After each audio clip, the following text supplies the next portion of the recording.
Buenas tardes a todos y a todas. Bueno, acá otra emisión de Presentando Libros en la Librería del Fondo. Gracias Ceci y gracias a la librería por abrirnos este espacio. Bueno, soy Pacha Carrera Griot. Acá estamos con Guido Agostinelli presentando su segundo libro. Bueno, hemos presentado también el primero en otro espacio. Y ahora nos toca Experimento Libertario. Guido, licenciado y magíster y un montón de otros títulos tiene, o sea, formado por demás. Un cráneo que tenemos, el compañero, empresario, licenciado en Economía y también docente, ¿no? De la Universidad de Buenos Aires. Primero, Guido, como para disparar, que me parece muy interesante de la investigación del libro, primero darte la bienvenida y agradecerte que en esta tarde de verano, de calor y de este contexto te acerques a Palermo a presentar el libro, a compartirlo con nosotros y nosotras. Al final vamos a hacer un espacio para preguntas, así que también vayan anotándose quienes quieran hacer preguntas puntuales y también van a tener la posibilidad, por supuesto, de comprar en la librería el libro, como para llevárselo a quienes lo tengan. Muy interesante, yo ya lo leí, ya voy spoileando, que vale la pena, y que tiene un trabajo de investigación muy profundo, pero más que nada desde lo vivencial también, ¿no? Me gustaría primero, por lo menos, empezar por dos cositas. Por un lado, si podemos hacer una evaluación de lo que fue Falacias Libertarias, porque me parece muy interesante que en tu primer libro hiciste una especie de sonceras, ¿no? De frases libertarias en las que fuiste de a una argumentando con tu conocimiento y con investigación el por qué no eran tan así las cosas, y ahora pasaste a la acción yendo directamente a los lugares que cita nuestro presidente Milei y diciendo, bueno, otra vez, no es tan así. ¿Cómo es ese proceso? ¿Cómo te sentiste? ¿Por cuántos lugares viajaste? ¿Cómo es el mapa de este libro? Porque, bueno, para llegar a este libro viajaste mucho. Bueno, bienvenido, Guido.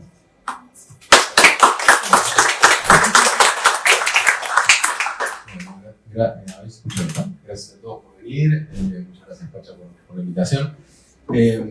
A ver, respondiendo la pregunta, sí, en realidad se viajó muchísimo. La diferencia con Falacias es que en Falacias Libertarias, como bien dijiste, yo tomo los conceptos libertarios y trato de argumentar porque pueden parecer lógicos, pero en realidad se encuentran con problemas mismos de la lógica, por lo cual cometen constantemente falacias. Que no pasa nada, a ver, pasa que uno en la cotidianidad siempre comete falacias cuando trata de argumentar, cuando trata de convencer a alguien sobre todo, pero el problema es que está muy sustentado este pensamiento en razonamientos falaces, y por eso es gran parte de que no se aplica en ninguna parte del mundo y que es muy difícil ir a encontrar estos experimentos, con lo cual eso hizo que a mí me motivara ya para el segundo libro a ir hacia los lugares donde trataron de implementar estas políticas, ¿no? Y tratar de implementar, y eso es importante marcarlo, tratar de implementarlo un 100% o más cercano a un 100% de lo que estamos viviendo hoy en día en Argentina, que en realidad nos encontramos también con esa cuestión, ¿no? Que uno parece que se está implementando un gobierno libertario, que en realidad no es tal, no está haciendo una política 100% libertaria, pero después lo que ocurre es que, claro, para mí que escribí el libro, me encuentro en redes sociales porque me dicen, ¿viste cómo le está yendo bien a este gobierno libertario? Primero, que no le está yendo bien, y segundo, que encima no está llevando adelante políticas libertarias. Por lo cual, es un menjunje difícil que en el libro tratamos de abordarlo, ¿no? Desde mi punto de vista, justamente, en lo que es más libertario, donde peor le va, y donde podemos decir que hay ciertas cuestiones que ni siquiera diría que le va bien, sino que hay ciertas cuestiones que no son tan desastrosas, como por ejemplo el manejo del tipo de cambio, ahí lo que nos encontramos es una intervención absoluta. Entonces, en lo poco que uno podría decir, no es pésimo, sino es muy malo, lo que nos encontramos es que hay intervención. Pero bueno, más allá de esa cuestión, sí, efectivamente viajé bastante para este libro. En el último año fueron casi 30 países, ayer estaba contándolo, fue bastante. Pero para lo que fue el libro, puntualmente, los países que más importaron fueron el caso de Liberland, el caso de Copaya, que están abordados en el libro, que después los comentamos rápidamente, y después el caso de Grafton, que fue el caso del pueblo libertario que terminó atacado por osos, quizás alguno lo conozca. Pero más allá de esos tres casos, después los dos más importantes, a mi entender, son Irlanda y Singapur, que son los dos países que Milei dice querer parecerse y que poco tienen que ver con lo que está llevando adelante, ¿no? Pero bueno, yo creo que la experiencia de los viajes, en realidad lo que hizo fue saltar un poco los libros. Yo siempre cuento una anécdota muy sencilla, que es que me la pasé viendo en cada uno de los países qué características tenían de su distribución del ingreso, de todo lo que se imagina, de desempleo, de salario y demás, ¿no? Uno lo ve en los papeles. Y cuando yo llegué a Irlanda, por ejemplo, después de haber analizado todo eso, lo que me encuentro es que no tenía un dato fundamental y que me parece uno de los puntos centrales, que era la empresa de agua potable y gratuita en Irlanda. Eso no te aparece en los papeles a simple vista, no salta. En cambio, cuando uno va a ese lugar, hablando con la gente, te dice, bueno, che, mostrame, ¿cuánto gastás de electricidad? ¿Cuánto gastás de luz? No, de agua no gasto nada. ¿Cómo no gastás nada? ¿No? Y entonces, ahí se profundiza un poco el concepto, por poner solamente un ejemplo, una anécdota, de que en el caso de Irlanda tienen agua potable y gratuita para toda la población, y acá, en este gobierno libertario que dice querer copiar Irlanda, nos aumentaron el agua, es uno de los servicios que más aumentó, ¿no? Entonces es importante para mí la experiencia propia del lugar, y aparte porque nosotros hacemos mucho, el libro no está pensado en forma aislada, sino que está pensado también en función del contenido que hacemos en redes sociales, y eso ayuda mucho estar en el lugar, hacer entrevistas a economistas locales, con lo cual eso enriquece la experiencia. Sí, totalmente, y me parece algo, yo tenía ahí una pregunta disparadora de cuál libro te sentís hoy, porque algo que desarrollás en la primera parte, además de desarrollar un poco el conocimiento de distintos economistas, los que les gusta y los que no al presidente, cómo lo cita y cuáles fueron efectivamente sus aportes a la economía. Algo que desarrollás tiene que ver con el índice de libertad, ¿no? Y es muy interesante porque uno, bueno, en el abstracto, decir, bueno, cómo se maneja ese índice, y vos lográs desarrollar que faltan un montón de variables, ¿no? O por lo menos que a esa libertad también está tocado ese concepto de libertad.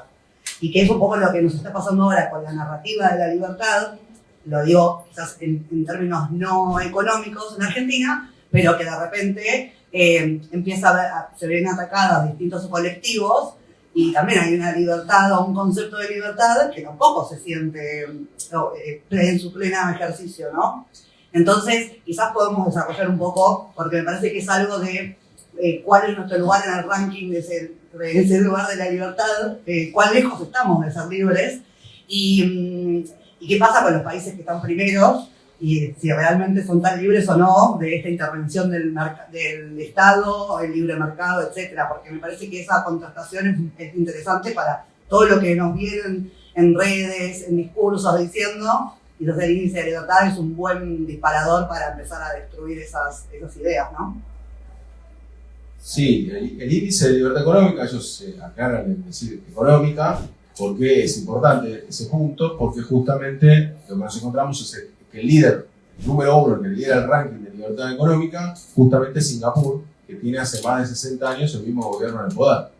Con lo cual, el mismo partido político, el PAP, el Partido de Acción Popular. Entonces, es difícil pensar en libertades, teniendo en cuenta que el número uno justamente las tiene bastante coartadas. Mi opinión, pero lo desarrollo también en el libro con respecto a eso, es que justamente por eso Milei no nos habla generalmente de Singapur, porque es bastante complejo, ¿no? Es decir, yo quiero ser un país que hace 60 años está en el mismo partido. Entonces, él opta por el puesto número 3, que es Irlanda, ¿no?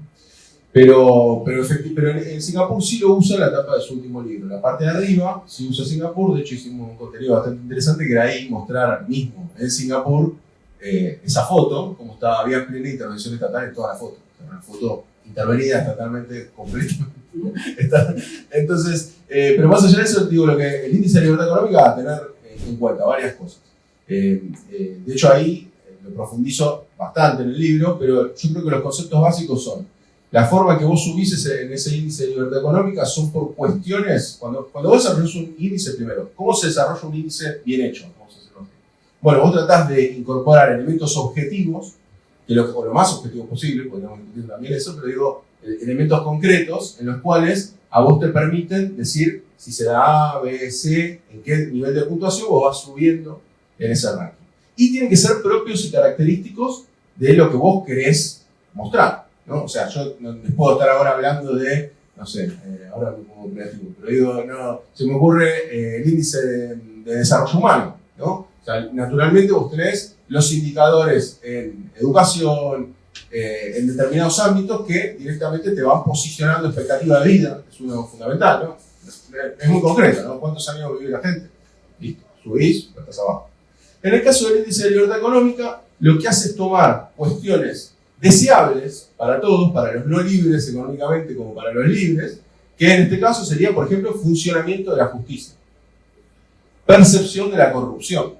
Con lo cual esto tiene dos problemas. No solamente que te estás basando en una percepción que no está mal, en la ciencia es importante la percepción como indicio exploratorio, pero no como concluyente, ¿no? Entonces, en definitiva, y aparte a su vez no solamente tiene este problema de que es bastante subjetivo ese indicador, sino que lo que justamente es deseable para todos los, para todas las corrientes económicas, ¿no? Que funcione bien la justicia, que haya baja corrupción es importante para un marxista como para un libertario. Entonces, en estos dos indicadores lo que hacen es hacerte subir o bajar en el ranking. Con lo cual, eso ya es objetable porque vos tendrías que tratar de incorporar cuestiones que tengan que ver con lo que vos estás profesando. Pero más allá de eso, después lo que efectivamente mide está bastante tocado, vamos a decirlo así. Por ejemplo, si yo le dijera el índice de libertad económica, que es el que nos repite Milei, y uno dice, ¿qué nos repite constantemente que tiene que ser el Estado para Milei? Bueno, primero lo más reducido posible. ¿Y en qué se centra él? En decir, no, los impuestos son un robo. Entonces, en principio, cualquiera intuitivamente lo que nos va a decir es, si me cobran muchos impuestos, tiene que estar abajo en este ranking, porque me está dando menos libertad económica. Bueno, esa correlación no existe. ¿Por qué? Porque ¿cuáles son, por ejemplo, los países con menos impuestos sobre el PBI? O sea, menor presión tributaria. Bueno, está Guinea Ecuatorial, Nigeria, no, son países africanos, que se van turnando, pero siempre están ahí muy abajo. Y por otro lado uno dice, bueno, ok, pero él dice que el Estado tiene que ser lo más chico posible. Entonces, ¿cuáles son los países con menos gasto público? Bueno, ahí efectivamente está Somalia, que justamente fuimos a las reuniones en Washington del FMI y fue muy gracioso porque daba ahí la entrevista el ministro de Economía de Somalia, que ahí se abren las preguntas, es muy interesante esa charla, y que justamente estaba contando las bondades de lo bien que estaba yendo a Somalia, producto de que estaban aumentando el gasto público. Con lo cual, fíjense, el que estaba último empezó a gastar más y está contento y dice que le está yendo mejor, ¿no? Entonces, lo que quiero decir es, ninguno de los países que en realidad representan las ideas que supuestamente nos dicen los libertarios están arriba en el ranking, sino todo lo contrario, están abajo. Tanto Somalia como Guinea Ecuatorial están abajo en el índice de libertad económica. Y sin embargo está Singapur. Entonces le dije, bueno, ¿qué pasa con Singapur? ¿Qué hace de distinto? Bueno, en realidad hay muchas cosas para contar y la primera que se suprime en este índice, que me parece que debiera ser algo fundamental, porque cuando uno dice libertad económica, él dice el respeto a la propiedad privada. Bueno, Singapur se construyó en base a expropiaciones. O sea, el Estado expropió masivamente tierras y lo que hizo fue permitirte construir ahí arriba y tenés la posesión sobre tu departamento. Es como un procrear. Hizo un procrear Singapur. Claro, pero en procrear vos sos dueño de tu propio... En esto ni siquiera. O sea, el Estado es el dueño de la tierra y vos construís arriba. Es el mismo sistema que tiene incluso también China. En el caso de Singapur, la mayoría de la tierra es estatal. Y en función de eso, lograron, a mí entender, que eso va a ser parte de un tercer libro, lo voy a desarrollar todavía más, que es el mejor plan de vivienda del mundo. O sea, llegaron al 90% de la población con vivienda propia. Lo cual es un logro, o sea, al revés, que aparte a uno le pone en una situación incómoda de un país que a mí no me parece un modelo en un montón de cosas, es cierto que hay algunas cosas que se bien, que eso es lo importante también, matizar, no es todo blanco-negro, ¿no? Entonces, digo incómoda porque a mí yo lo que me encontré fue con un Singapur que dije, bueno, este es el modelo, bueno, me gusta este modelo, no está tan mal el modelo en el plano económico. Entonces, lo que nos encontramos es eso. Después nos encontramos con una empresa estatal que se llama Temasek Holding, que lo que hace es tener acciones mayoritarias en grandes empresas, como por ejemplo Singapore Airlines, que es la aerolínea de bandera de Singapur, que no se la desprenden ni se la piensan desprender a Singapur de sus acciones, pero no solo eso, sino que, trazando el paralelismo con Argentina una vez más, es mucho menos importante Singapore Airlines para Singapur que Aerolíneas Argentinas para Argentina. ¿Por qué? Porque Singapur es una ciudad-estado. O sea, lo único que tenés que lograr es que se unan, que más o menos lleguen, digamos, hasta ahí sí un libertario podría decir plenamente para qué tenés Singapur, porque las aerolíneas llegan igual, digamos. Pero acá en Argentina tiene otro rol, que es el de conectar a todo el país, una extensión muchísimo mayor. Pero bueno, independientemente de eso, tienen una intervención estatal de todo tipo. Después algo que me sorprendió en términos de libertad es que cada cuadra había un cartel diciendo que estaba prohibido hacer. O sea, un gobierno súper, hiper restrictivo. El juego también está controlado, lo monopoliza una sola empresa, que lo gana por una concesión que hace el Estado. En definitiva, lo que tenemos en Singapur es un control estatal enorme, enorme. Pero en este índice de libertad económica termina dando arriba porque, de nuevo, dicen que funciona bien la justicia, de nuevo, no hay un indicador objetivo. Siempre digo eso, no es que empiezan trámites iniciados judicialmente, trámites finalizados. Por ejemplo, no sé, acá un abogado me puede decir, che, no, eso no es cierto, puede ser que no sea el mejor mecanismo. Desconozco cuál es para los abogados, cuál es el mejor mecanismo para saber si funciona la justicia o no, porque... Pero lo que quiero decir es que seguro no es lo que percibimos que es, ¿no? Y más ahí que tienen controlado los medios, el Estado, o sea que también es difícil la percepción de la corrupción, la percepción de la justicia es difícil de evaluar. Pero bueno, en definitiva me parece que justamente Singapur muestra que en realidad no es un ejemplo de lo que nos dice Milei, pero sí está primero en ese índice de libertad económica, que aparte, importante, siempre arranco diciendo eso, ahora lo digo a lo último, lo hace Heritage Foundation, que es una institución conservadora de Estados Unidos, autodeclarada conservadora.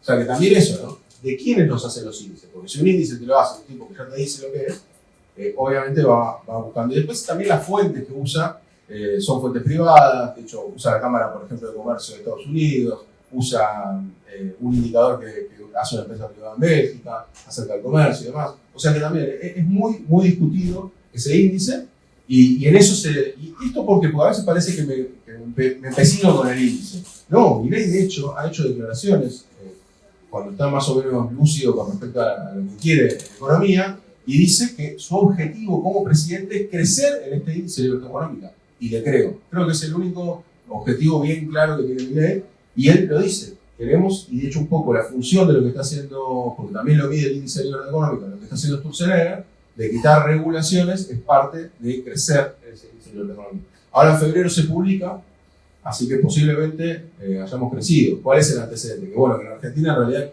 se da esa paradoja, si bien yo estoy diciendo que no es un buen instrumento, no mide bien, en Argentina cuando medís la serie histórica, cada vez que subimos en el índice de libertad económica, caímos en PBI. O sea que se da esa relación trágica, que esperemos que se rompa esta vez.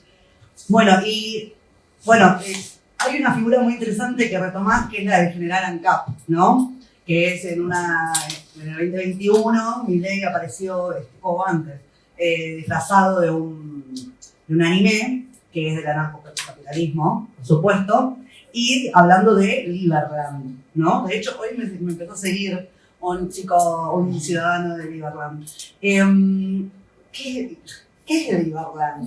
Porque parece como el parque de diversiones de Michael Jackson, no lo es, pero existe, es tangible, está entre nosotros Liberland. Sí. ¿Tiene futuro?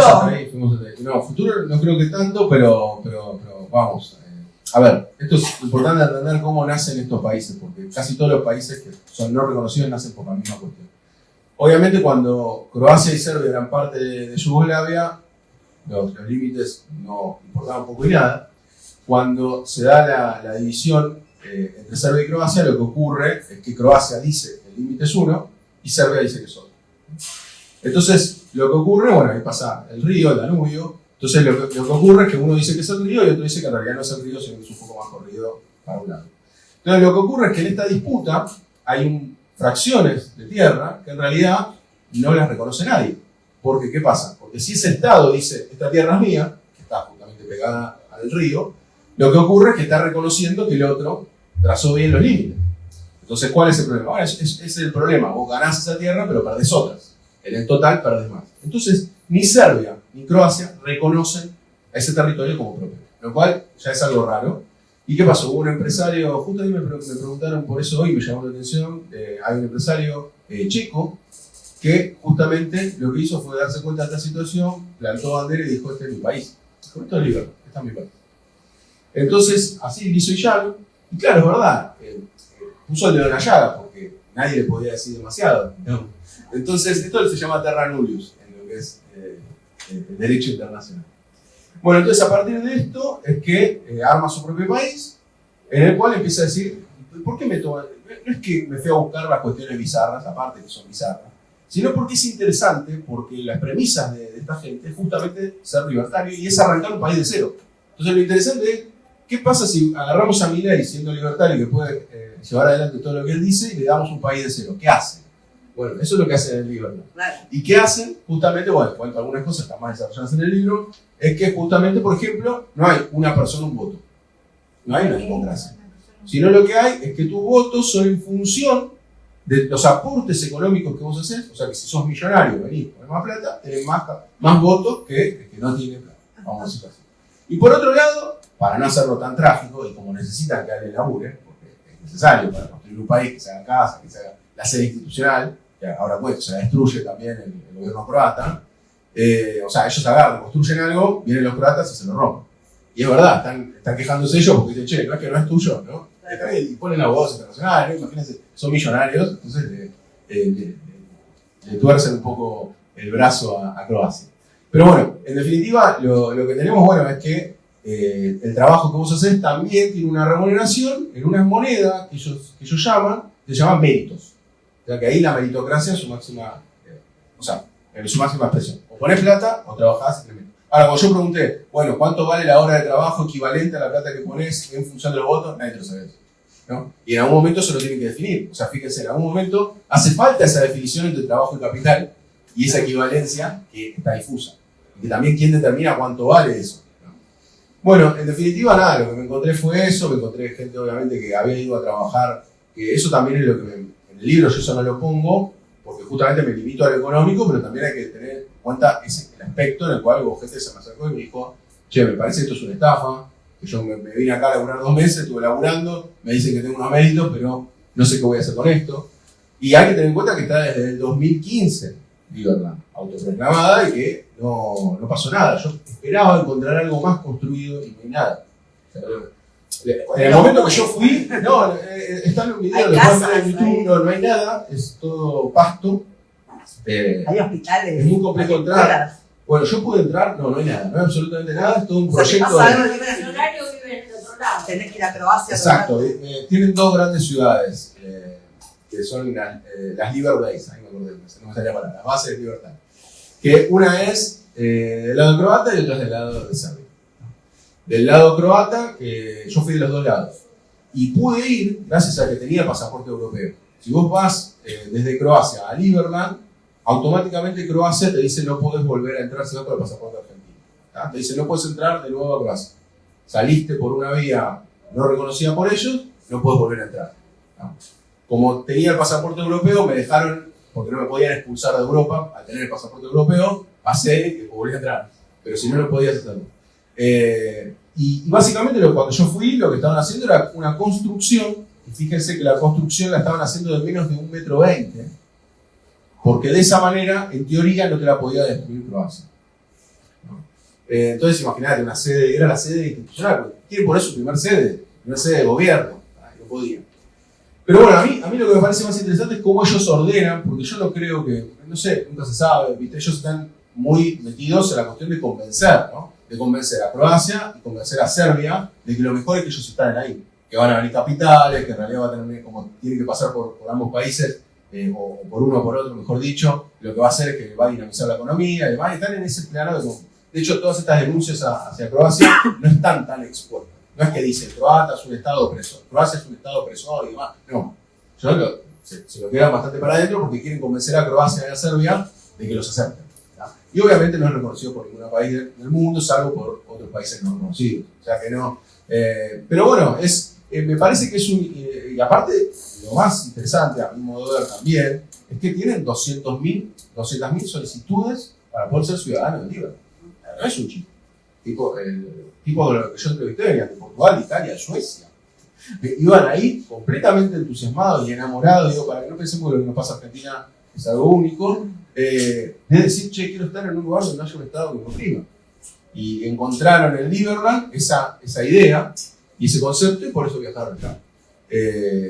Así que bueno, en Liberland hay muchísimo para contar, pero esos son los conceptos generales. Sí, no, a mí lo que me parece en términos de narrativa, que está buenísimo, esto, vos viajaste, estuviste, bueno, en Grafton también, y también me interesa lo de Cospaia, porque todo esto que parece salió de un cuento o de repente un Milei disfrazado que decía palabras que a una le resonaban y dicen, ¿para dónde va con todo esto? Porque aparte quiero hacer cosas no chequeables, la persona tiene una fuente que dice, yo estuve ahí, vi esto. No, de hecho Milei en ese video que se disfraza, no sé si lo tiene muy presente, pero está disfrazado así de Capital ANCAP, dice todo tal cual, de hecho dice que es el principio de apropiación de la tierra, o sea, que ni siquiera se tiene que ir al Terranurius, lo que dice es, bueno, no había nadie, estoy ahí, es mío. Que es un poco lo que ellos dicen que, por ejemplo, tiene que pasar con los animales, no están detallados, ¿no? Ellos dicen que la teoría libertaria, más bien la escuela austríaca, lo que plantean es, bueno, ¿cómo es la forma para que los animales no se extingan? Démosle derecho de propiedad. Es decir, ¿por qué las gallinas no están en un proceso de extinción y sí las ballenas? ¿No? Justamente como no son de nadie, no están en un corral, justamente lo que hace es que no las proteges, que las matas. Es un poco la teoría. Obviamente que la podemos discutir, pero quiero decir, este es el concepto general de lo que ellos plantean. Berti es uno de los que quiere que privaticemos a las ballenas, ¿no? Exacto, y lo del Líbano también es importante. Ellos me dijeron que también tenían muchos vínculos con acá, tenía la esperanza de que Argentina los reconociera, por ahora eso no ocurrió, a ver si ocurre o no ocurre, pero digo, Milei estaba plenamente al tanto de lo que pasa ahí y estaba muy entusiasmado con ese proyecto previo a ser presidente. Ahora entiendo que por suerte con eso no está muy compenetrado. A mí me parece, digo, si querés pasamos al tema de New Hampshire, sí, Grafton y Grafton, porque que tiene un punto también de conexión, más allá de ser los dos lugares movidos por la libertad extrema, pero de esta cuestión también de que después de un experimento también suceden cosas. Digo, creo que en Grafton pasaron cosas interesantes. Bueno, en Grafton, sí. En Grafton, para que todo grafiquen, es el pueblo de los osos, que deben haber visto, se hizo muy popular por eso. Escribió un libro, un periodista norteamericano. Yo lo había dicho, hablé con él, me había interesado mucho el lugar.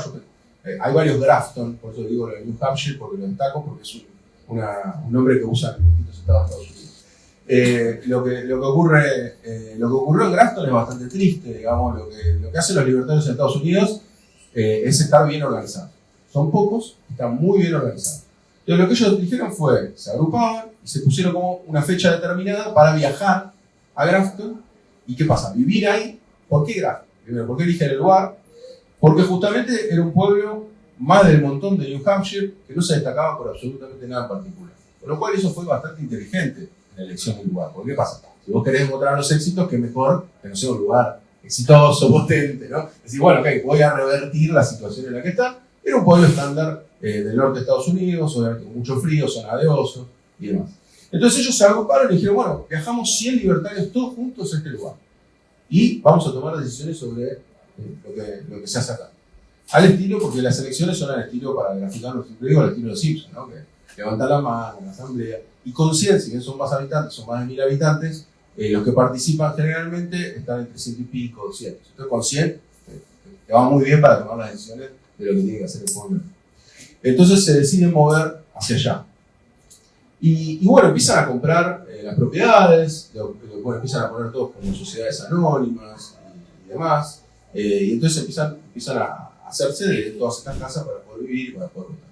Bueno, efectivamente lo que termina ocurriendo en Grafton es todo negativo, digamos. Básicamente lo que ellos hicieron fue empezar a votar todo lo que son las tasas locales que se empiezan a anular o a descender en su alícuota, ¿no? Entonces empezaron a cobrarle menos a la gente. Pero a su vez obviamente gastaban menos. Entonces, por ejemplo, cuando había una moción, nosotros hablamos con una vecina que vivió todo, una vecina que tendrá unos 70 años, que justamente vivió todo ahí, y que vio todo ese proceso, ¿no? Y decía, bueno, cada vez que teníamos que votar, bueno, hay que renovar el camión de bomberos, no lo renovamos.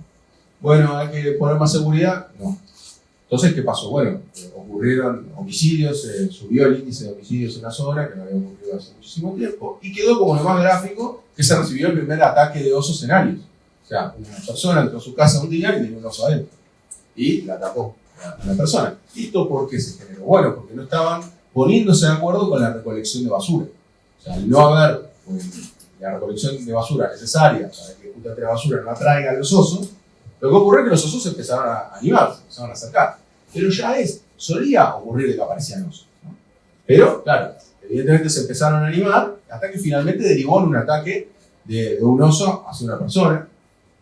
Bueno, el libro registra otros ataques más, pero lo que quiero decir es, básicamente se empezó a desmembrar todo lo que podía tener Grafton, que era muy difícil perder sobre lo que perdió. ¿Por qué? Porque fuimos hasta ahí, lo que nos encontramos es que casas abandonadas, ya estaban tratando de revertir algunos libertarios, ya se habían ido. Después hubo uno libertario que fue el que se hizo cargo de la iglesia, se endeudó para poder llevar adelante la iglesia, terminó prendiéndose fuego, parece aparentemente, el tipo con la iglesia adentro. O sea, todos unos delirios, decía que hablaba con Dios, o sea que también la cuestión ahí mística está linda para explorar, no lo hice en el libro, pero está bastante interesante para explorar la cuestión libertaria con lo místico. Y bueno, lo que nos encontramos es una ciudad que no se destaca por nada y que incluso todavía está peor. Entonces, no han logrado revertir esta cuestión. Después yo decía, bueno, ok, pues voy a un supermercado, a ver dónde veo, porque yo quería un ticket para ver los impuestos que cobraba, si tengo esa opción, que ahí termino de chequear el IVA, cuánto te cobran y demás, y no pude comprar nada en ningún lugar, porque no había comercio. Entonces yo decía, bueno, pero ¿dónde cargas nafta? Y no, te vas acá al pueblo de al lado. O sea, no cobran impuestos, pero voy y le dejo los impuestos al de al lado, las tasas al de al lado. Y bueno, básicamente no han desarrollado ningún comercio. O sea que la verdad que la historia de Grafton es bastante triste en ese sentido y ahora perdió fuerza, ¿no?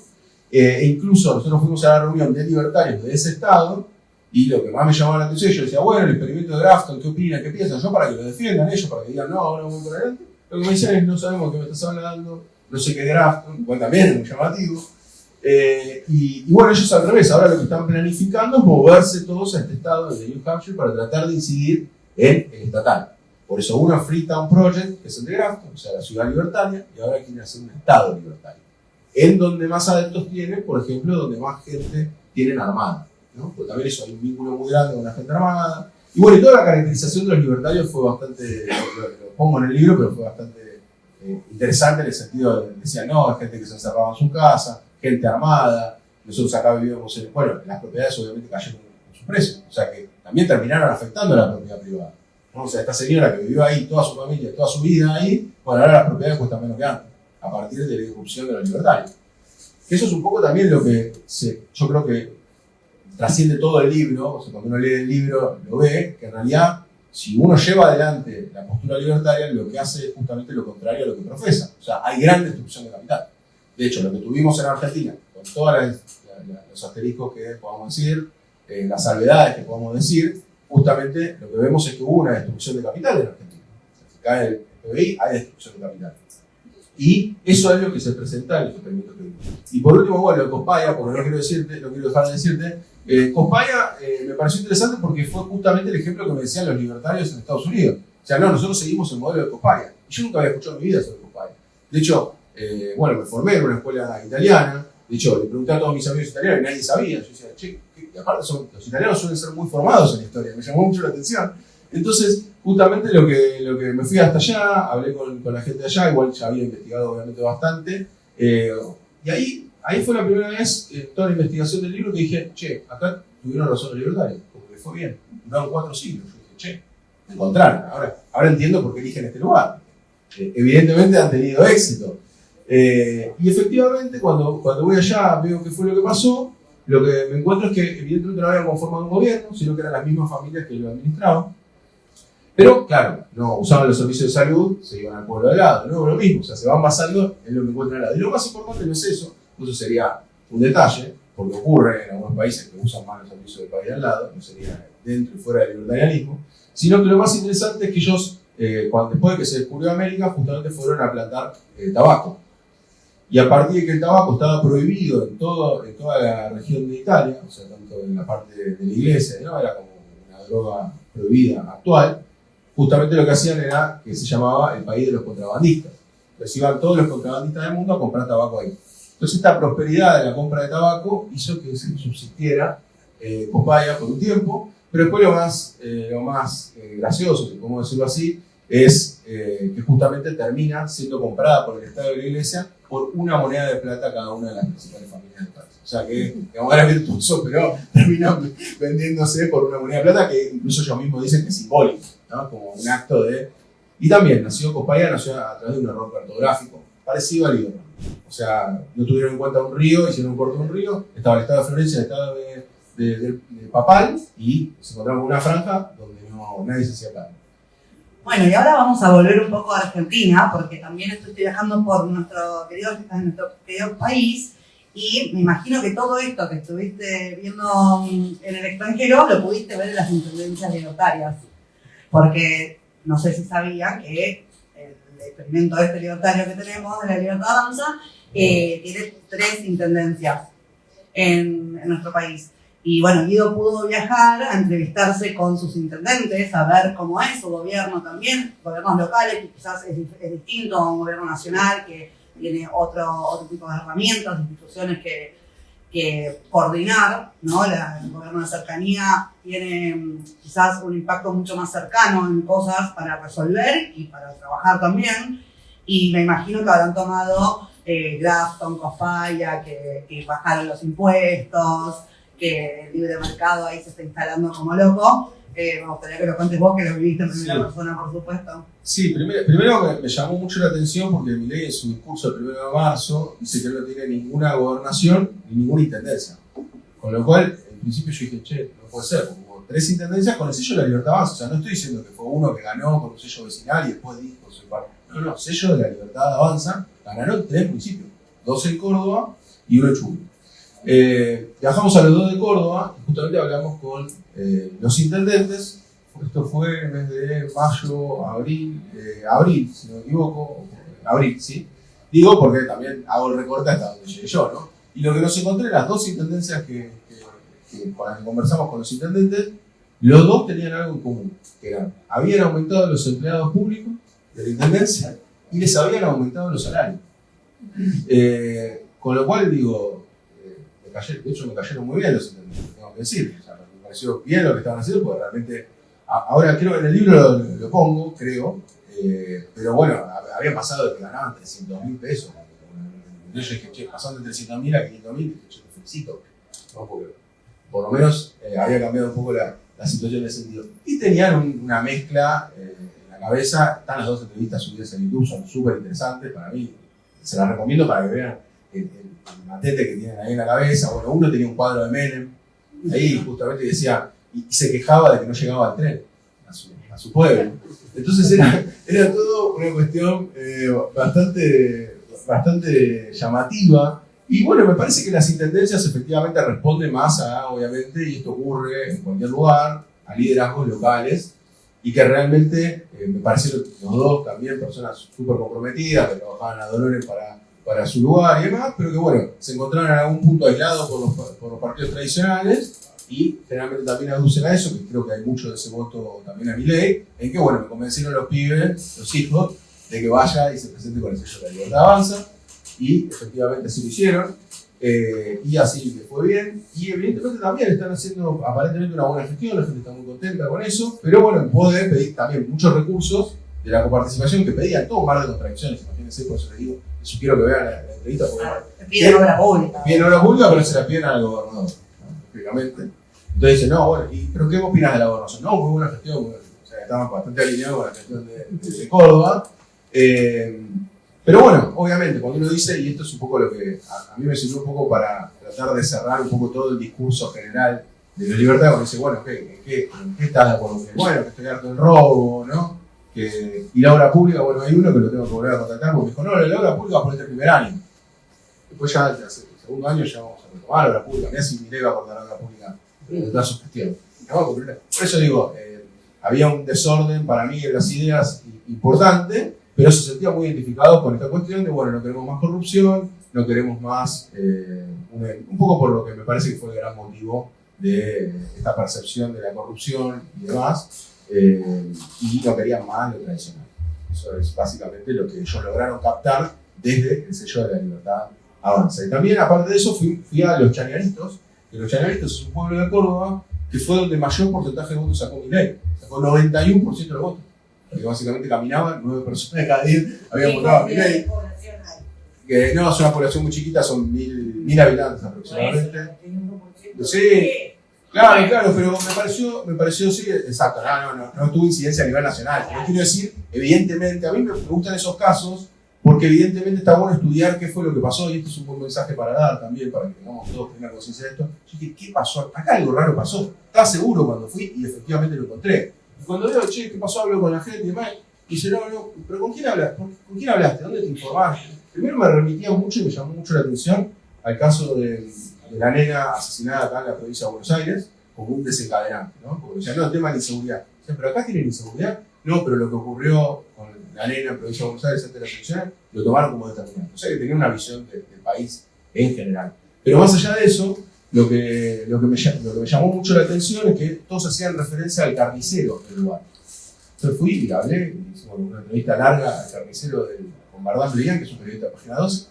Le hicimos una entrevista al carnicero y el carnicero lo que hizo, aprovechando que eran pocos, tocó puerta por puerta, habló con cada uno de los vecinos y los convenció.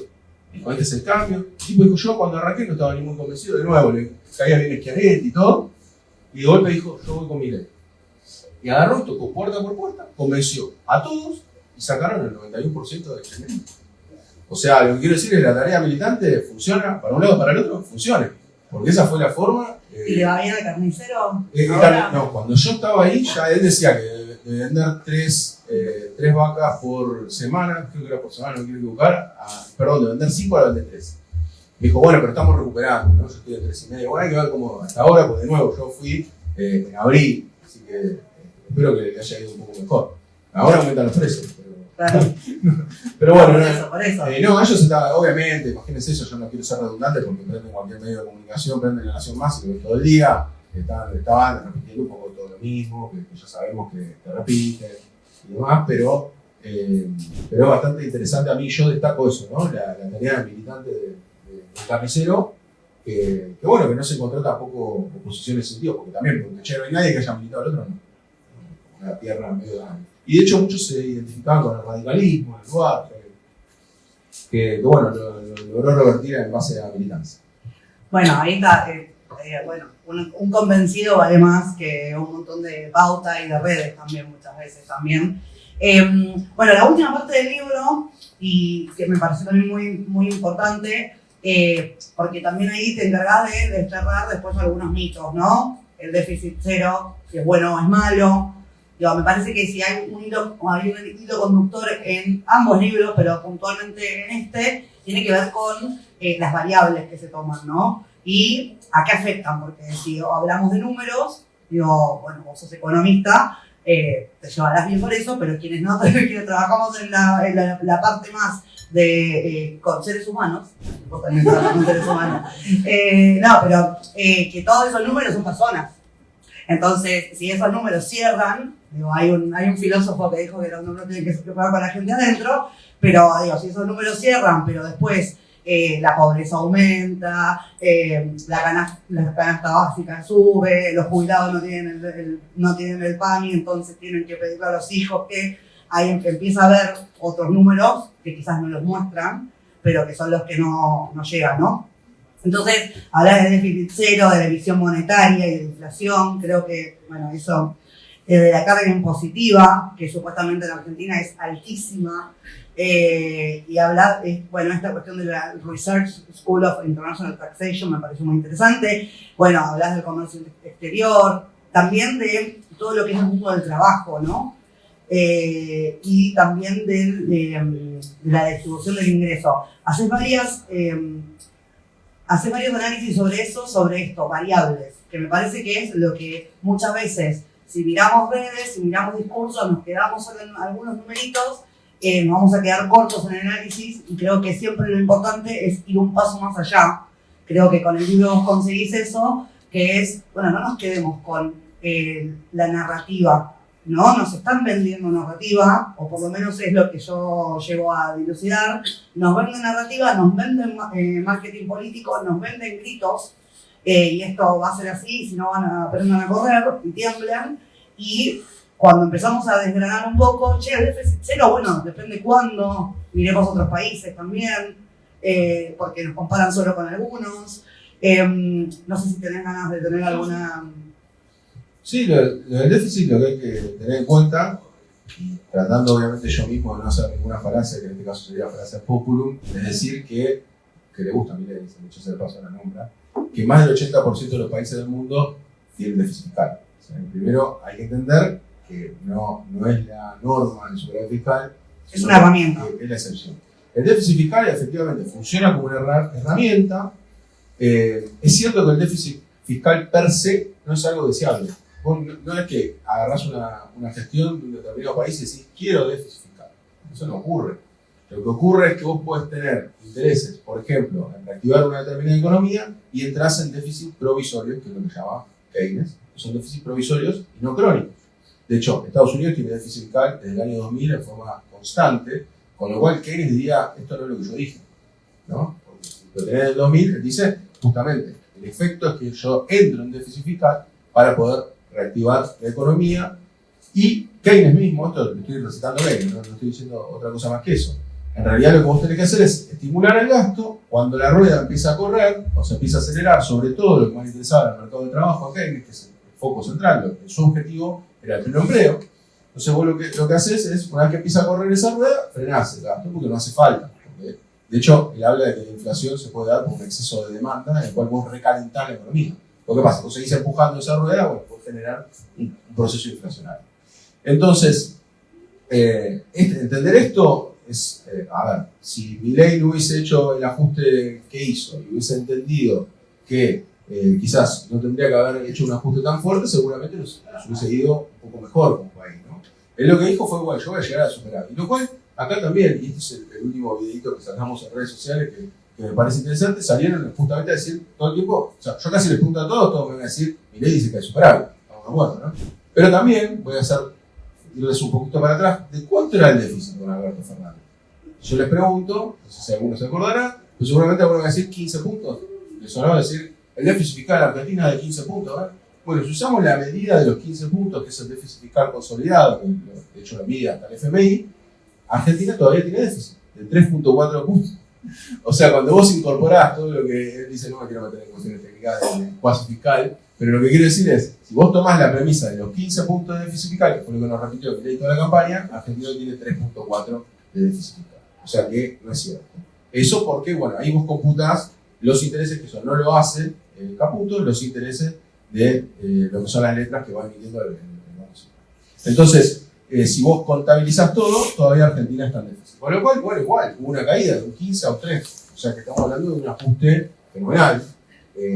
Quizás una de las pocas cosas que diga más o menos en serio Milei, que es uno de los ajustes más grandes de la historia, puede ser. La verdad es que no se suele medir mucho porque no es algo con lo que los países estén muy contentos o que lo muestran como un logro, salvo Milei. Pero bueno, entonces lo que nos encontramos es que el déficit también, hay que cuestionar el déficit, por eso bueno, está el déficit financiero, el déficit fiscal, pero el déficit consolidado, o sea, lo que cuenta cuando vos acumulás todos los datos que hay que acumular para tener en cuenta si tenés déficit o superávit, tenemos todavía déficit fiscal. O sea que es un sufrimiento donde todavía no termina, por eso dicen que van a profundizar la motosierra, por eso va a seguir el ajuste, y por ende suena bastante inverosímil de que haya una reactivación como la que ellos plantean en los términos y en la cuantía que ellos plantean, ¿no? Lógicamente lo que vos tenés en economía es que vos te vas comparando con el año anterior, como el año 2024 fue muy malo, va a haber un rebote estadístico. O sea, Argentina va a crecer en 2025, pero justamente lo que vos tendrías que tener en cuenta es una percepción bianual, ¿no? O sea, bueno, okay, hiciste un ajuste tremendo, ahora sube.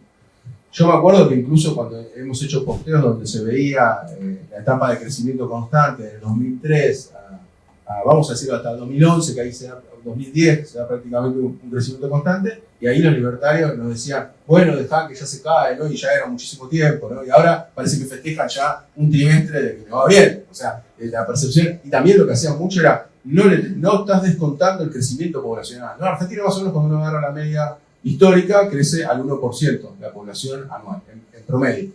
Entonces, claro, es decir, bueno, no, crecimos un 8%, no, descontarle el crecimiento poblacional, ¿no? O sea que si ahora le descontamos el crecimiento poblacional, Argentina cayó más. Y usamos esos mismos criterios. Entonces, Argentina tuvo un muy mal año, seguramente va a dar alrededor del 3% la caída de lo que es el crecimiento de la economía, del PBI, y hay que ver cuánto reactiva. Acordémonos que va a reactivar de un piso más bajo. O sea que no es que compenso con el 3. Tengo que superar el 3 para tratar de estar igual que en el año 2024. ¿No? Y que posiblemente lo logre, quiero decir, posiblemente llegue a ese periodo, pero bueno, nos perdimos 2 años. ¿No? Y sobre todo llega porque hay también una trampa, por eso es importante desmenuzar los datos, ¿qué sectores? Cuando él dice el EMAE, que está prácticamente igual, el EMAE es el indicador de actividad económica argentina, nos dice que está prácticamente igual que como lo recibió, que incluso lo superó, según los últimos años. Claro, de nuevo, la comparación interanual hace que vos te compares con, por ejemplo, el agro, que fue el que más creció, que tuvo la mayor sequía en los últimos años. O sea que vos tuviste de base la sequía, entonces eso te trajo un crecimiento estadístico, con lo cual, para mí ese es el principal problema del gobierno, que justamente está haciendo un relato en el cual la gente dice, che, no se ve en el bolsillo, no se ve en la realidad, no se ve ese crecimiento del que ellos hablan. Ahora, cuando uno dice estadísticamente, digo, bueno, sí, estadísticamente se da.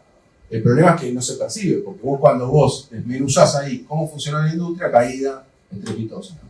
Y posiblemente haya un rebote muy tibio, seguramente, de lo que es la industria. ¿Por qué? Bueno, porque están cerrando fábricas, ahora con la apertura de importación. La apertura de importación, no sé cuánto están al tanto, pero va a ser un desastre. Yo no creo que ni el gobierno está teniendo dimensión de lo que está haciendo. El sector de alimentos, en el cual yo me especializo bastante, justamente lo que están haciendo es permitiendo, sin registro de alimentos, poder importar libremente, entran grandes marcas de afuera, a precios realmente bajos. O sea, fíjense, permitimos que entren alimentos de países que estimulan esas industrias, con lo cual les dan beneficios impositivos. Y acá no se le da ningún beneficio. Entonces, es una competencia desleal, es un indecidio porque sí.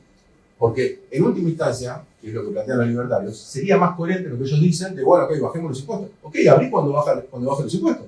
O si no, estás haciendo competir a alguien que, evidentemente, como ellos dicen, tienen impuestos altos, contra países, no sé si vieron, hay una foto de un supermercado en Argentina que tiene fideos de Albania, a 1.400 pesos. Y entonces lo que va a pasar es que se va a destruir la industria local. Y esto en alimentos, por tomar un ejemplo, pero va a ocurrir en general con toda la economía. A mi modo de ver, alimentos, porque es importante, porque justamente la canasta de la pobreza, y sobre todo la indigencia de allá, tiene una incidencia muy fuerte en el precio de los alimentos. Entonces van a poder contar en ese relato que la pobreza baja y que la indigencia baja.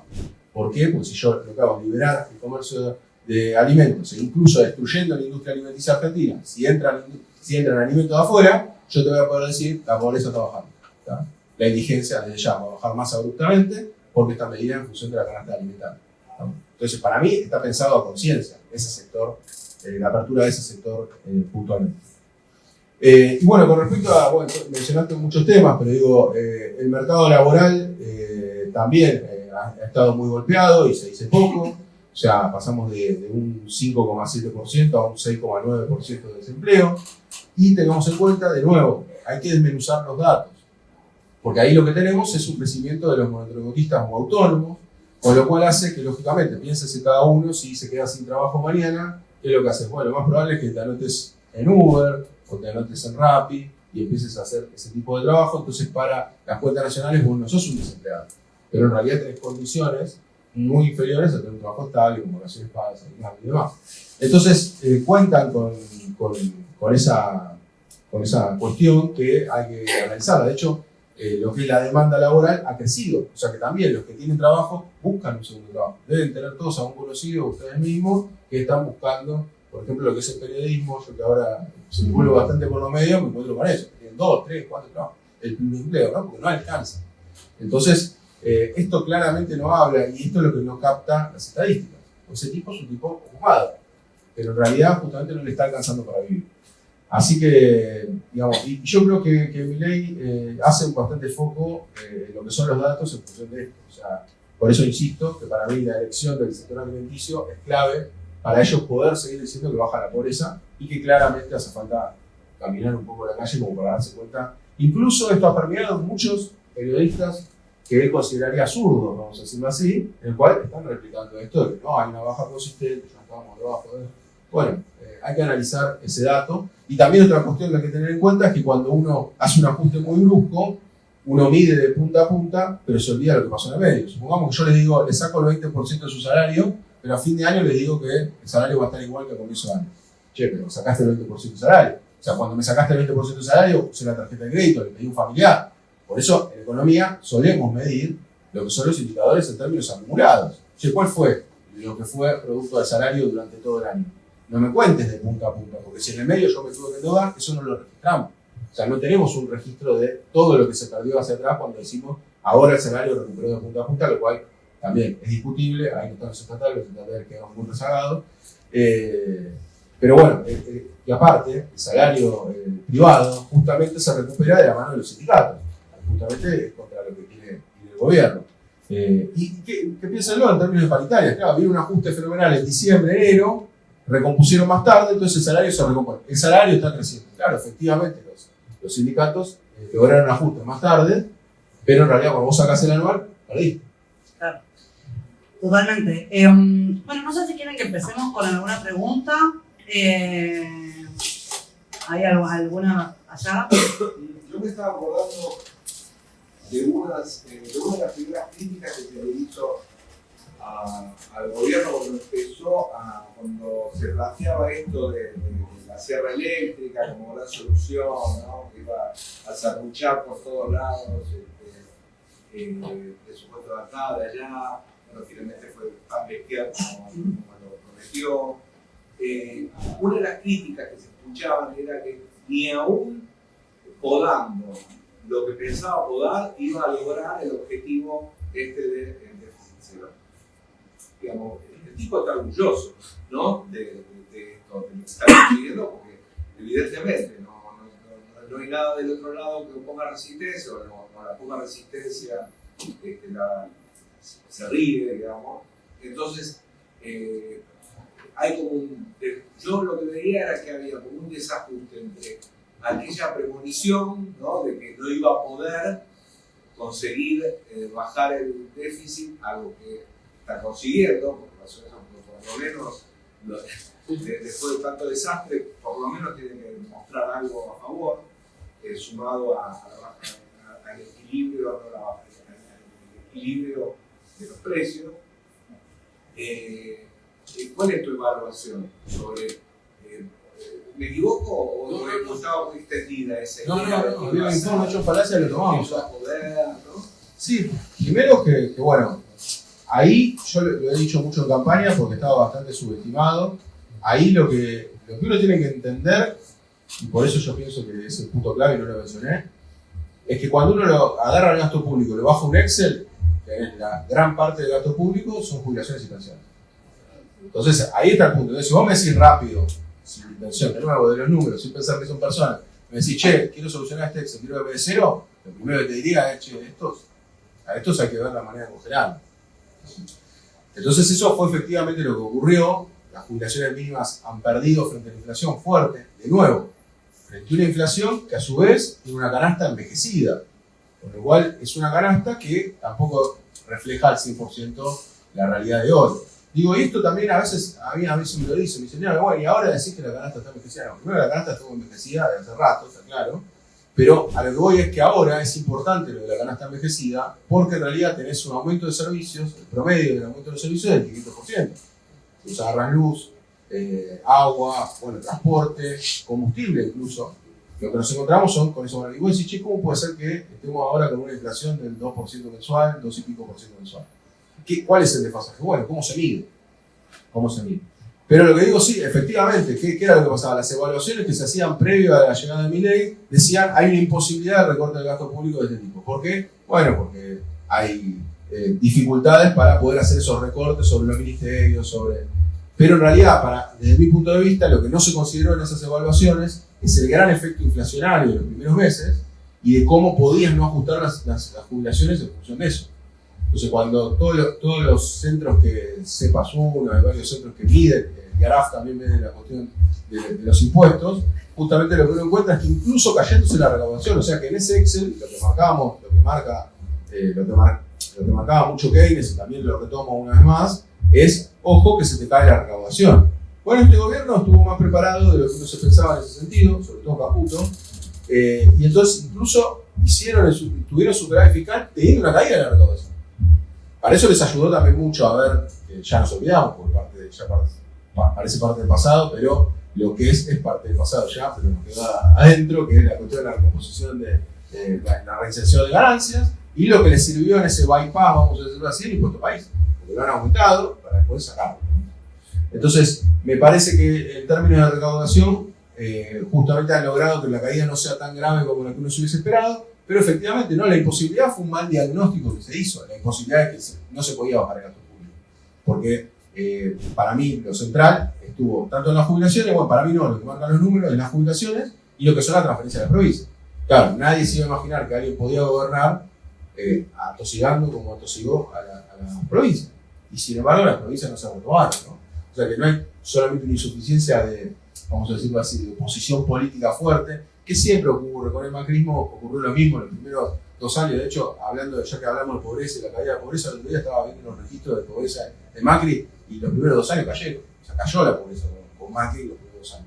El problema es la consistencia a lo largo del tiempo. De nuevo, así como evaluaron al kirchnerismo y decían, no, 10 años no es suficiente tiempo, ahora no podemos sacar conclusiones por unos 2 años. Lo cual también la inmediatez en las redes sociales hace que los resultados estén ya y que todos quieren mostrar que tienen razón ya, y los procesos son más largos. Ya sabemos que hay una inconsistencia grande. A ver, se están bajando retenciones al campo, se tuvieron que reinsertar el impuesto a las ganancias.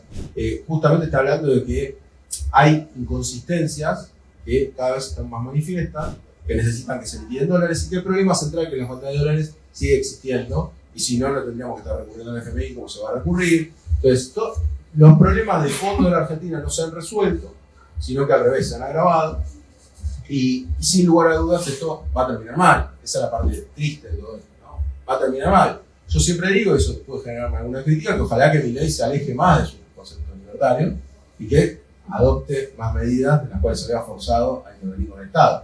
Pero sí, sin lugar a dudas hubo un error de diagnóstico con el gasto público y me parece que se centró justamente en las jubilaciones. Que quienes estuvimos más en tema de campaña previo a Milei decíamos que el ajuste va a ser por la jubilación.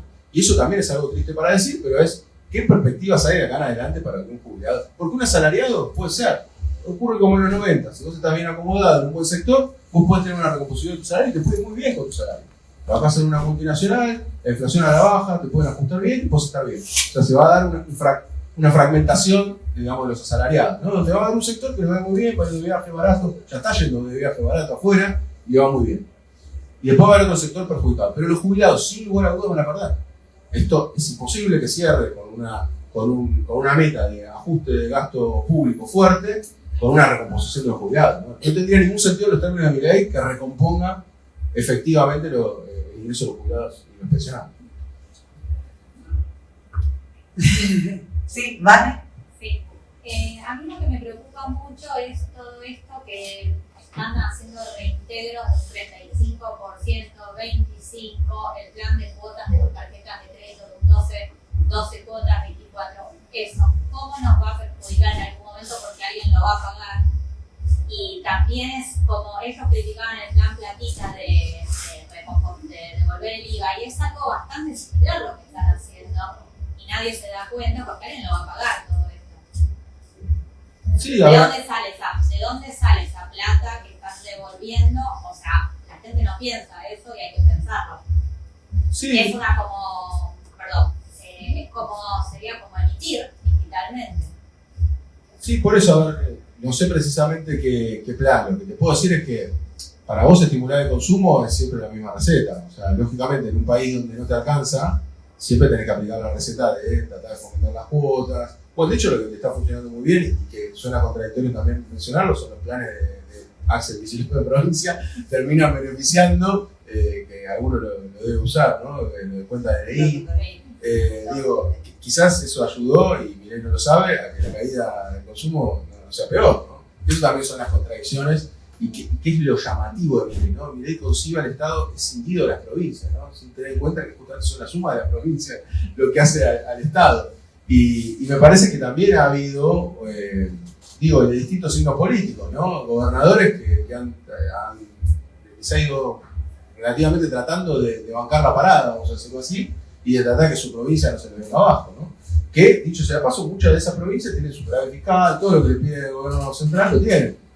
En Córdoba aumentaron, le dieron para fin de año a todos los jubilados de la provincia 100.000 pesos más. No tenía ese dato, está bien. No, eso, por eso digo, todos esos efectos son efectos que benefician a Milei, ¿no? Y después uno hace la evaluación y dice el mayor ajuste, pero está recuperando la economía. No, pero pará. Veamos qué está pasando en cada uno de los lugares, ¿no? Entonces lo que ocurre es eso. Me parece que el rol de los gobernadores y de los municipios en ese sentido. Igual las obras. Hay municipios que todavía están viendo las obras en Lanús. O sea, hay obras que se están haciendo y que se siguen ejecutando con los presupuestos más reducidos. Y que eso hace que por eso no sea todo blanco o negro. Entonces, cuando Milei nos presenta y dice, bueno, el ajuste y ahora reactiva. Bueno, pero pará. Y en realidad la actividad económica tiene cierto repunte. Bueno, también está sostenido por otras cuestiones y no es todo blanco o negro, habría que individualizar. Por eso digo, los datos de Milei, y eso es lo que hacemos mucho de las cuentas, de la cuenta de Instagram, de YouTube y demás, es tratar de desmenuzar el dato, porque el dato contado de esa forma es un dato que a veces nos puede engañar. Y a veces te pone en duda. Mucha gente me escribió más de la que uno se podría pensar. Si yo, che, no habré estado equivocado, no están haciendo las cosas bien, no era lo que había que hacer. ¿No? Una vez también se puede comer esa curva y no entender que justamente hay que desmenuzar las medidas y tratar de entender por qué está pasando lo que está pasando. Y me parece que ese es el trabajo que tenemos que hacer todos los días y es difícil. Pero lo que podemos decir con 100% de certeza es que si él va llevando, y también eso, también hay quienes me dicen, bueno, ok, pero no es libertario, porque alguien me podría haber dicho acá, vos dijiste que no era 100% libertario. Ahora, también es cierto que para él, y esto también se puede ver desde el lado de la izquierda, hay un gobierno de transición. O sea, la izquierda también, si gana mañana del Caño la presidencia, no va a ser, no va a abolir la propiedad privada en el segundo día, va a ser un gobierno de transición. Entonces, Milei está yendo hacia un gobierno de transición con sus preceptos libertarios. O sea, él está yendo hacia la supresión del Estado. De hecho, le pregunto, no hay antecedente, me parece, de un funcionamiento del Estado tan malo como el que tenemos hoy. Y eso se habla poquísimo, ¿no? Pero está funcionando muy mal. Porque con el macrismo, con el cual obviamente tenemos serias diferencias, Macri por lo menos en aerolínea trató de poner a alguien, ¿no?, que tenía su expertise, su CV bueno en la cuestión aeronáutica y trataba de que el Estado funcione un poco mejor. No. Esto es una moneda de cambio para conseguir votos en el Parlamento, y hay un desprecio y un funcionamiento del Estado que yo pocas veces vi, ¿no? Una moneda de cambio y que aparte funciona mal. Sí, quizás algo también llamativo es el tema de la carga impositiva, que también me llamó la atención. Yo no lo había pensado de esa manera, por lo menos, que justamente lo que están haciendo ahora es cambiar la carga sobre las empresas para pasar la carga hacia los individuos, ¿no? ¿O es algo así? Sí, ahora no es que ha cambiado tanto. De hecho, hay un dato que ahora hay que terminar de confirmar, cuando se termine de cerrar los datos del año pasado, pero lo que dice Yaraf, que me parece interesante, y acá se da una contradicción en sí misma, es que creció la presión impositiva en Argentina en el 2024. Claro, vos tenés una caída del PBI, tuviste impuestos provisorios que poner, como comentábamos antes, pero lo que ocurre es que con respecto a 2024 podrías haber tenido medio punto más de presión impositiva. Lo cual, de nuevo, el Estado que te roba con los impuestos te robó más con Milei, ¿no? Lo cual es bastante interesante. Y después, sí, a ver, ganancia no lo ha tocado, que es el impuesto por el que más lucha. Es cierto que las retenciones se bajan, o sea que efectivamente va a haber sectores beneficiados, a los trabajadores también, porque también lo dice reinserción de ganancias. Bueno, también hace una tabla que sea distinta, porque él podía haber reinsertado ganancias con otras alícuotas más bajas, y no se hizo eso, ¿no? El IVA no está ni en la agenda. No estoy de acuerdo con bajar el IVA, porque aparte en Argentina generaría una transferencia de recursos hacia las empresas. Pero quiero decir, es un impuesto complejo porque es un impuesto justamente regresivo, ¿no?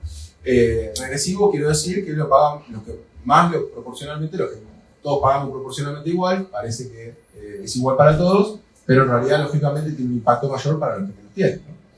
Entonces, sí, bueno, con la cuestión impositiva, efectivamente, la presión impositiva de la que habla Milei es una gran mentira. ¿Por qué? Porque justo una vez más mete todo en la misma bolsa. Entonces dice, bueno, lo importante es la presión impositiva. No, lo importante no es la presión impositiva, lo importante es cómo es esa presión impositiva. Entonces los países, y en el libro también los estudiamos, los países nórdicos, por ejemplo, tienen una estructura impositiva progresiva, ¿sabes? Donde justamente los que más tienen más pagan.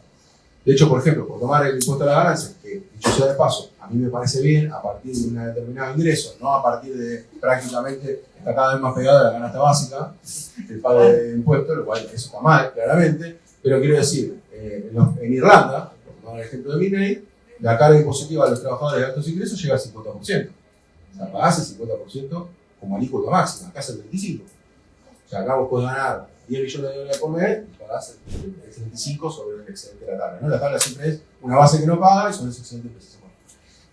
Lo que quiero decir es, me parece que tiene que haber más impuestos progresivos, y Milei, bueno, se está sacando el impuesto a los autos de lujo, ¿no? Uno se quiere decir, ¿por qué no bajaste? Eso es una buena propuesta, ¿no? ¿Por qué no bajaste un puntito de ganancia? Si estás en contra de la presión impositiva.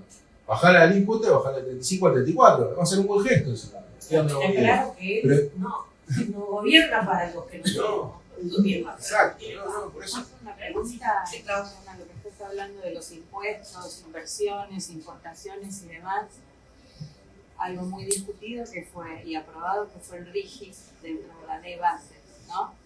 O sea, que según qué medio leas o qué información leas, de repente a veces ves el cronista Members y parece que están llegando unas inversiones impresionantes, y por otro lado sabemos que tienen el 35% de exención, los 30 años, el tema de la precarización laboral, o sea, el no ingreso de esos, o sea, el no pago de esas personas, ¿no? que trabajan como monotributistas, o sea, ya no van a aportar a la jubilación. O sea, ¿cómo estás viendo vos eso? Porque por ahí uno no sabe. Sí, no, a ver. El RIGI, yo sé que ahí creo que Agis había hecho una comparación con algún país africano. Yo justo vengo de Sudáfrica y estuve averiguando un poco qué fue lo que pasó, porque las reservas de Sudáfrica de minerales son fenomenales. Para que se den una idea, tiene el 70% de las reservas mundiales de platino, oro, diamantes, o sea, y vos decís, bueno, con todos estos recursos, que tiene el coeficiente de Gini más alto del mundo. Es el país más desigual del mundo y el país con mayor desempleo del mundo, 32% de desempleo. Igual un escándalo. Vos decís, ¿cómo puede ser que con tantos recursos? ¿Y qué hicieron? Bueno, dieron muchos incentivos tuvieron un RIGI que en realidad lo tratan caso por caso, en el cual vos le entregás al Estado, el Estado te dice, bueno, después se está. Ahora, yo entrevisté a un economista, va a salir un poco en YouTube, entrevisté a un economista liberal, pero fue porque fue un único de media hora, que es lo que a veces te pasa. Entonces, cuando voy al economista liberal, me dice, no, bueno, y digo, ¿pero qué falló? Porque le diste todo lo otro y tenemos este desastre del otro lado. Dice, no, lo que pasa es que los recursos, que en Argentina pasa eso, los recursos naturales terminan siendo del Estado, o sea, lo que está debajo del subsuelo termina siendo del Estado. Entonces vos conversás con el Estado para explotar esos recursos. O sea que el tipo lo que quería era que se privatice también los recursos que están debajo del suelo, que acá en Argentina son de las provincias. Sí. Pero quiero decir, o sea, siempre van a pedir más. ¿Y lo que pasa no? ¿Por qué está funcionando mal? Por el Estado. Por eso lo que quiero decir, esto también es importante, y también lo dice en Egipto y demás. En Egipto tiene hace 50 años liberalismo económico.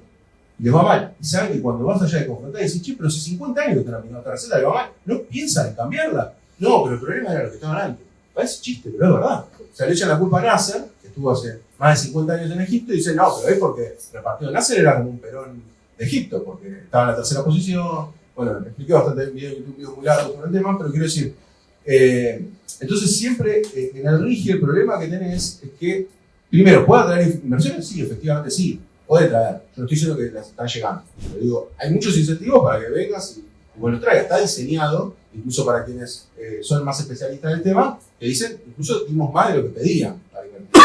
Con lo cual, efectivamente, eso puede ocurrir. Ahora, tiene un problema grave la minería y por eso resalto lo del 32% de desempleo en Sudáfrica. No genera empleo, ni en Sudáfrica ni acá. Entonces no vas a tener generación de empleo. Puede ser que efectivamente, para mí, lo que el gobierno está pensando es, de nuevo, son bypass, ¿no? Pasar, que entren estos dólares necesarios para lo que el gobierno piensa que va a ser un sobrante de dólares de acá a unos años. Entonces, todo ingreso de dólares es beneficioso a la sociedad. A mí lo que me parece que también lo que pasa en minería es que los proyectos son muy de largo plazo.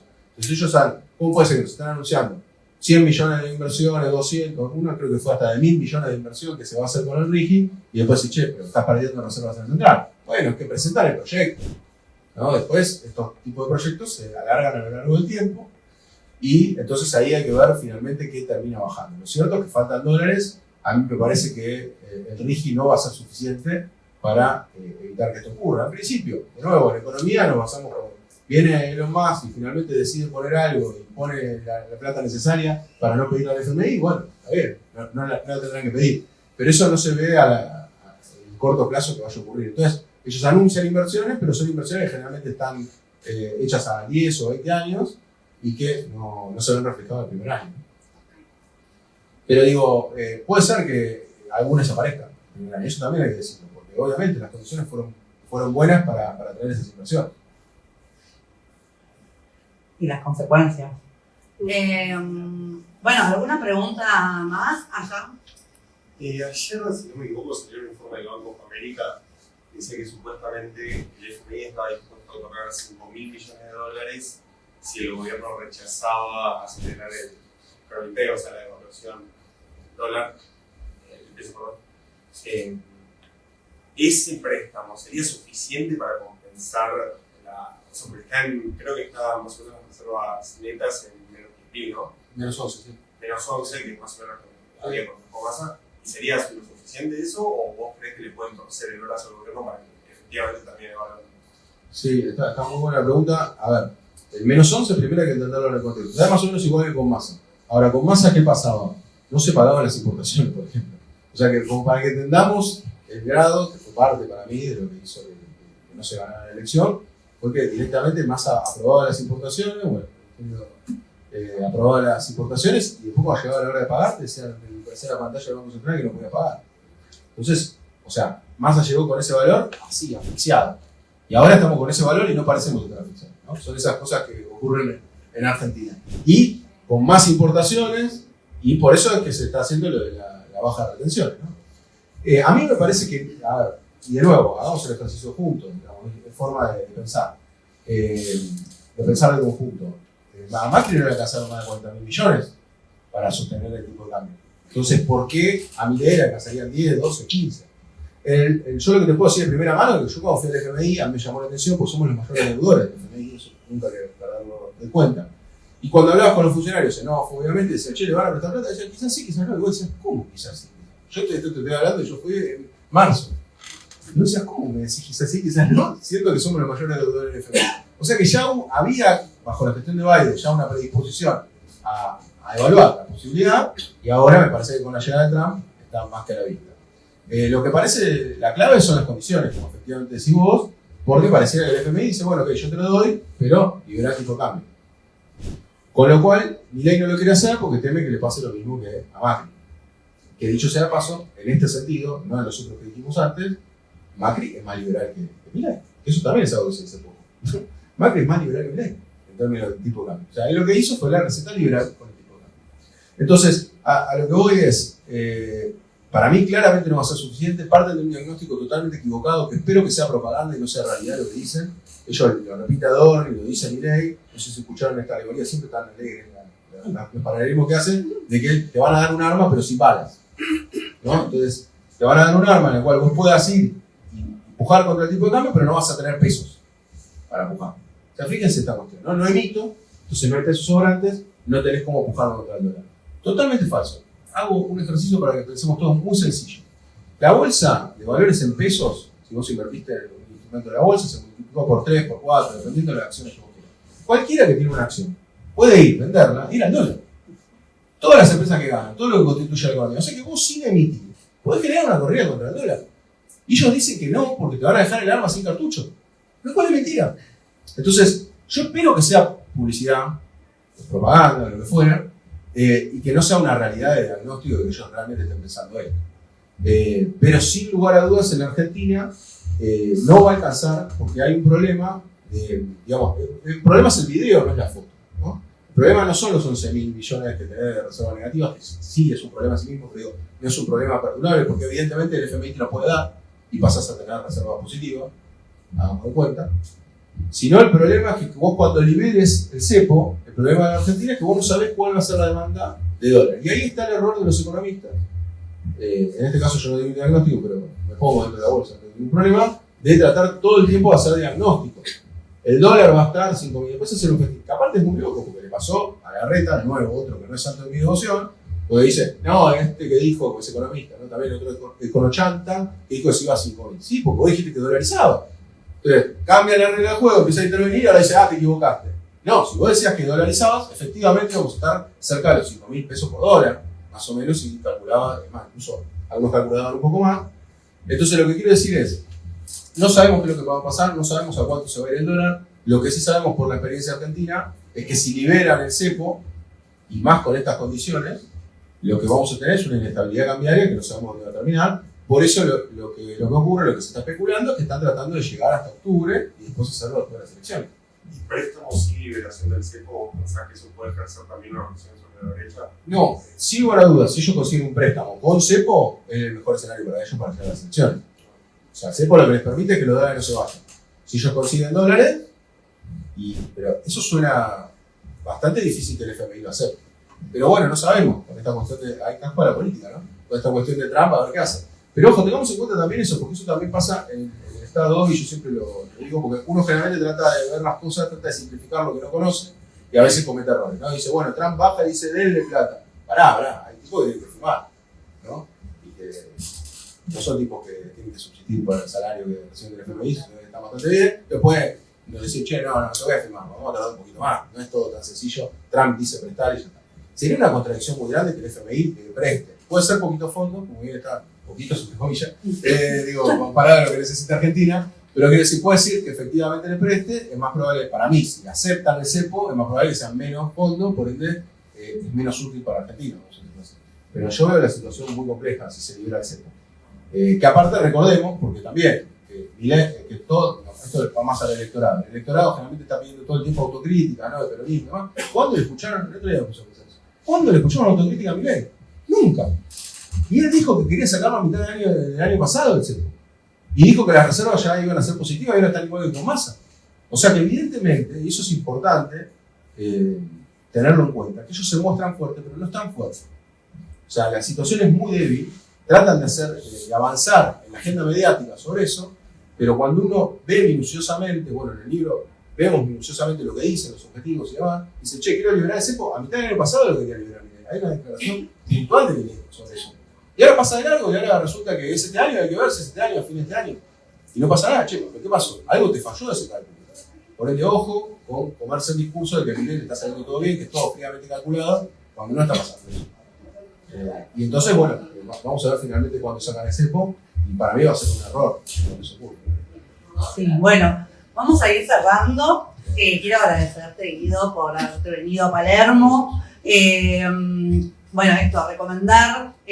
Bueno, ahora tenés que decir las redes, el YouTube, todo, porque aparte todo lo que no está en el libro lo vas actualizando ahí, va con todo el equipo, lo van actualizando ahí y ahí se van también. Es una buena herramienta para la formación y para la información y para la difusión, para no comernos el relato, la narrativa y el marketing político. Creo que siempre está bueno tener a disposición expertos también del campo nacional y popular que estudian, investigan y ponen ese conocimiento a disposición. Te agradezco por eso, Guido. Quiero que cierres vos, no sé, nos quedaron muchas cosas para hablar, pero yo quiero saber si vamos a hacer Paraguay o no. Te tiro esa. Bueno, ahí también se genera bastante. Bueno, primero a vos, gracias, Pacha, por todo desde ya. Y sobre todo por el trabajo que hacen de campo, que es tan necesario acá. Eso es lo importante, y por eso reivindiqué también el caso malo de los chanaritos, de los libertarios. Creo que hay que seguir con la militancia desde ya. Pero bueno, más allá de eso, el caso de Paraguay, yo hablo del modelo paraguayo, porque acá también, de nuevo, y en eso se va a basar mucho mi tercer libro, que es tratar de modelizar.